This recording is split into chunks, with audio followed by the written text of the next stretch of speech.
Hello, welcome in. If you're here listening to this podcast, that means you're destined for something great, and we both know it to be true. So without further ado, welcome to the Dark Matter Podcast.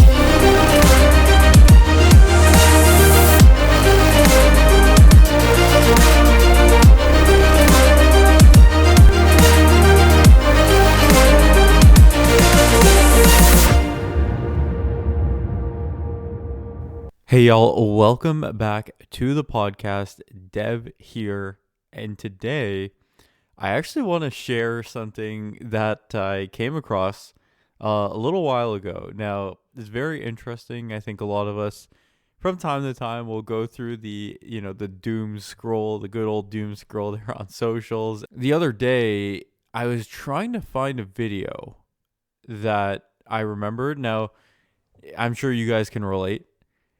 Sometimes I'll be going through and I'll be seeing certain things, and there are videos that we save, whether they're recipes or information or knowledge or songs or something. Like, there will always be some sort of reason as to why I wanted to save that clip. And so on TikTok specifically, though I don't really use the app that much, I ended up just going back on it yesterday really quickly to see if I still had the folder. So I actually create folders within my saved stuff to make it easier to find, because of course if you end up saving hundreds and hundreds of things, if not thousands of things, it's going to be really hard to find the specific thing that you're looking for. And so for me, I actually use the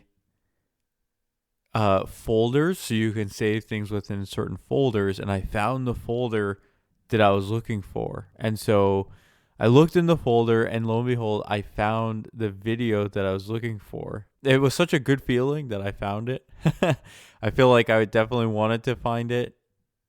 And it was a reminder of something that I thought about before. And I think with it, the most interesting thing is that as a conscious creator, as a creative, we oftentimes forget the power that we have when we get it, when we find our calling. And now, I'm not saying that like it's a whole business venture or a whole huge thing, but I think we understand the importance and the idea of having time to allow the nudges of the universe to come to us. And I say this because while I did find the one video, I actually found a list of other things that reminded me of what it means to actually be a creative, and how if we use our abilities, our intuition, our higher self properly, we actually have so much more knowledge and experience and information and guidance and direction and everything that we could ever want, everything that we seek externally, we actually have internally. But in that, you realize that everything loops, to some capacity. It's just really interesting how we don't understand how we know some things, but we know it. And it could be so many different reasons as to why. If you've ever felt an idea or a calling and you acted on it, you know how it feels. You know how empowering it feels. You know how exciting it feels. You know the momentum that comes with it. You know how it all feels. You experience it. And I just think with it, I wanted to really talk about, as a creative, when we get the ideas, we really have to act on it. And as we know, the how doesn't really matter, right? It doesn't matter how we do it. It's the matter of fact that we do it. And so I want to share two stories. And in these stories, they're not long by any means, but I want to give my take on it as a fresh perspective for us if you haven't come across this information already. And so the first one is, if you know Michael Jackson, one of the best artists of all time. He was a creative. His music, the way that it sounded, the way that it felt, the way that people loved it, It was just something that people cannot replicate today. They cannot. And I remember the story was, it was like 4 a.m, and he called his agent, or he called his agent or his manager, and he basically said, "Hey, I need you to pick me up right now. We have to go to the studio to record." And the agent or the manager, and he's just kind of like, it's 4 a.m, man. Like, you can just not wait till the morning. And Michael said, "No, this can't wait till the morning. If I wait until the morning to record it, Prince, arguably, his biggest competitor, another artist, another musician in the industry, Prince will have written the song." And that's how passionate he was about it. And it's just so interesting when you hear that story, because it's like he had tapped into something. The songs and the music and the way that it wasn't just songs and music like we hear every single day. Like, there is a lot of music, and I know for a fact this is for me. I'm sure you guys can relate to. There's a lot of music that we could just listen to just tune out. There are music, of course, that you want to listen to the beat or, the words, and maybe it's a good combination of two. But there are lots of songs that you can just put on and you're not really even paying attention. It's like when you're going for a drive, you just put it on in the background. Like, that's what a lot of music is. Now, for some reason, for a lot of Michael's music, for example, as soon as you put it on, it doesn't matter what you're doing, you lock in, right? Like, you end up singing the song, or you end up dancing, or you end up just feeling it, because it is from not out of this world, but it's from a different place. And I think that in itself, I think we can all relate. Anytime you put on a Michael Jackson song, you just feel it, right? Like, you feel it in your body. And I think that in itself is what happens when you create stuff from your higher self. And when he's tapping in and he's listening to his higher self, the guidance, these nudges from the universe, and you act on it, this is what happens. And so I just found that story to be so powerful. I can't remember what song it was specifically, but I just feel like this in itself is such a powerful thing. Us as creatives, we're not the typical 9 to 5 worker, right? With the 9 to 5, you go in, you know exactly what to expect every single day. You know exactly how much you're going to make every week, and then you know exactly how much you're going to make every year. There's no room for creative ability. And sure, you might have some projects that you can just like move around and do, but at the end of the day, like, you're pretty confined. Whereas us creatives, yeah, you might have a slow day or week or a month, but when you get that idea, it's like everything, it fuels absolutely everything inside you, inside of us. And when I hear this story about how he knew at 4 a.m. this was a song that was going to change everything, he went to record it, and seeing what he became, it's just a great reminder that you have to trust your instincts, you have to trust your intuition, and you have to know really how to continuously use that gift that we all have, your mind. Use your intuition. Know how to tap into your higher self, because this is how we're going to create the life that we want. This is how you're going to get the ideas that will really move you forward in your life.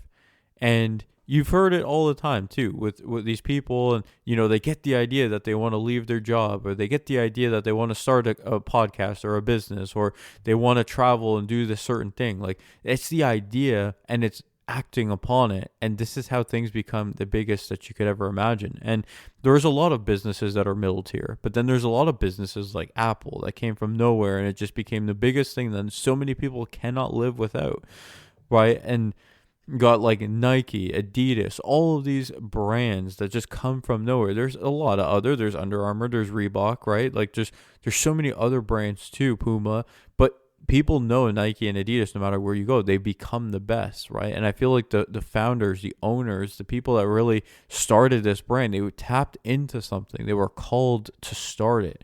And I think this as a whole is just a great reminder that when you do give yourself the flexibility and the time and the freedom to think about the direction that you want to go, and give yourself grace to know, like, hey, it might take me some time to figure out what I got to do, but when I get the idea, when I get the thing that I need to do, I'm going to know, then you just realize that today's day and age, all you really have to do is be happy.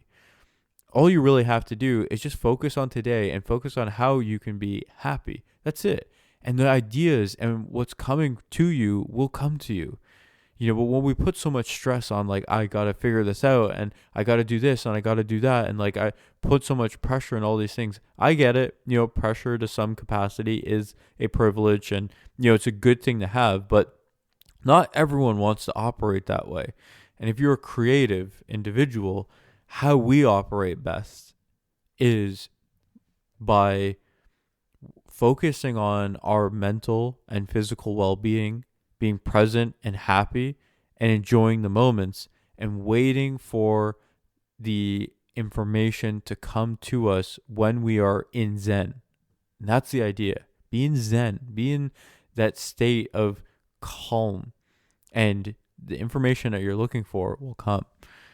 And then the other story, which ties into this, it's just a story that suggests that every single creative person, whether an artist or musician or a movie director, right? Like, there's so many different people that this applies to. And to couple back into what the story that I was saying before with Michael, how he knew the song and he had to do it then, or else it would have been taken by, Prince. This is kind of the idea. The way that these ideas work, and I don't know if it's true or not, but I choose to believe it. The way that these ideas work is that you have an idea, and when the idea comes to you, depending on if you act on it or not, consider it like we are in a library. When we fall asleep, when we meditate, when we become and speak to our higher self, we end up going into a library.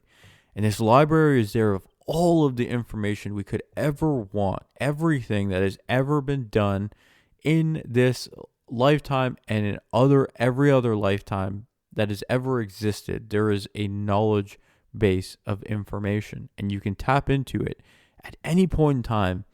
And what happens is, when you get these creative ideas, it's almost like checking out a book at this library. So you're there, this idea comes to you, and I'm sure we can all relate. We can all relate to just being here, sitting there present. And sometimes it's, you're at the dock, at the camp, or, you're working away at your 9 to 5, but then you get this inkling and this feeling, or maybe you're at a birthday party, or you're somewhere doing something. Where you are and what you're doing doesn't matter. It's the fact that you were there doing something, and out of nowhere, you get this idea, something that is just so out there, and you're just like, damn. And then your mind starts to race into like how you can make it happen. And then oftentimes what ends up happening is we are in our conscious mind start to discredit the idea that it's not going to work, and there's no need to put time and energy towards it. We should just listen to our friends and our family and people around us because they know what's best for us, right? And this is why so many people miss out on opportunities. And if you can relate to this, of having an idea and then seeing it a couple months or years later, it's like, this is it. You know what I mean? This is the whole concept of what I'm trying to say. When you check out the book, there is a shelf life on how long you have that book for. If you do not act on that information, you put the book back and it will go to someone else who will take action on it. And this, it's all around us. And I think we can all think about this, where it's like you see something, you're like, I had that idea, right? I'm sure we've all seen this and heard this, right? Where it's like you had this idea, you don't act on it, you maybe don't tell anyone, and the next thing you know, you see it and you're just like, damn, I had that idea. This could have been me, right? And you have that thing, that thinking, that process, that thought pattern. And for me, I had this when I was a young kid, because my uncles actually all love cars. They all have souped up cars, right, with hydraulics and, tinted windows and sick rims and crazy sound systems, all of it, right? Like, they all have sick cars. And I remember this one day I was thinking about imagine being able to put lights in rims, right? So you have these super fancy rims, and wouldn't there be a cool way to be able to put lights in it? And I shared it with my uncle, and he was like, yeah, that would be a pretty cool idea, but how would it work? And the logistics of it kind of caught me up because I'm like, I don't know, maybe there's a battery and then the wires, like how would that work? Because then the wires are just hanging, and then what if they get caught somewhere? What if they're solar panels, but those are too expensive? So I just stopped not wanting to pursue that. And then next thing you know, I see it's a huge thing where people actually have lights in their rims, and it's a huge market. And I'm just like, damn, it's not something that I think about or lose sleep over, but it's just to that same capacity. Like, this is exactly what it is that I'm talking about. I had the idea. I was there. I had the idea before anybody else. And now it's just taking it forward. And now those sorts of rims are like $50,000 plus, right? And it's just like, and it's not even a money thing. It's just the fact that that idea got out there. That idea was taken forward by someone else. And so for us, it's the same thing. What ideas are you being called to create? What things are you being called to act upon that we're not acting upon? And if you're lucky enough to continue to get ideas frequently, which one are you actually going to take action on? Some of us don't actually get those ideas often enough. But when you do get them, just act on it. And I think when you can come from this place and understanding that we will receive the knowledge from our higher self if we continue to focus on today, and we focus on being patient, we focus on being happy, and we focus on the present moment.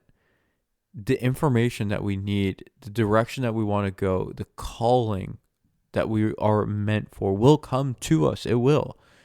You just have to not focus on it as much, and I just feel like I wanted to share this because when I seen this information again as such a beautiful refresher, it just gets you thinking, right? And it just gets you going. And for those that remember my story, I started with my then business partner in 2022, and this is when I started my journey into online coaching, right? And so I started as a high ticket salesperson, then I went into operations, and then became a co-founder of the next business that we started, and it just spiraled, right? Then I became marketing, I knew operations, I learned client success, I learned sales, right? How to manage the team. I had to then got into, automations and systems. And near the end of it, right, I kind of got the inclination that like this is going to be the thing that I needed to learn in order for me to branch off on my own. And now, as you guys know, I have an agency, and this agency allows me to support businesses with all the tools that they need to really create a successful online business. So it's got all the tools that you need. But it was just so interesting because like through that, it was like 3 years of basically the same stuff. But when I learned more about the softwares and the automations, that's when the thought came to me of like, this is the thing that you were missing. And now that I have it, okay, I'm going to move forward. And of course, it was a scary, thought. It was a scary feeling to now be put in a position where I didn't know how everything was going to work out. And I was just so used to the conversations and the relationships and how it was going to be in the day-to-days that like now going off on my own entirely without anybody's help, it was nerve-wracking. Of course, when I have, a family in my girlfriend and our dog to provide for. And I know it's not kids and all that stuff, but to some capacity, it's the same, right? Like I have things that I need to be responsible for. And so it's a scary place, but I knew within the feeling that I had that this was the right timing and this was the thing that I needed to learn. And now fast forward 7, almost 8 months later, like you could not be able to explain to me that this is where I'd be, And I think for everyone here, the lesson in this episode is to really remember that the goal of life isn't to be chasing dollar figures. It's not to be chasing, all of these things. It's to find your purpose. It's to find your passion. And you find those things, yes, by trial and error, but you also can find it by learning how to be present and in Zen today. Because the more patient you are, the more present you are, the more in Zen you are, the more meditative practices you do, the more you realize that it's not an external thing. You can be extremely happy in your current situation with absolutely nothing. And when you are there and you are fulfilled, this is where your abundance of ideas come. And this is where you have the mental fortitude to not be held up and resisted based on your current situation and current level of consciousness. This is where you're able to actually take things forward with energy, with excitement, knowing that this is what you're being called to do currently. So I hope this resonated with you. If you'd like to connect on the socials, I'll leave my links in the show notes down below. And as always, y'all, I'll catch you on the next one. If you enjoyed today's episode, please like, comment, share, subscribe to it all. You know I appreciate it. And as always, I'll catch you on the next one.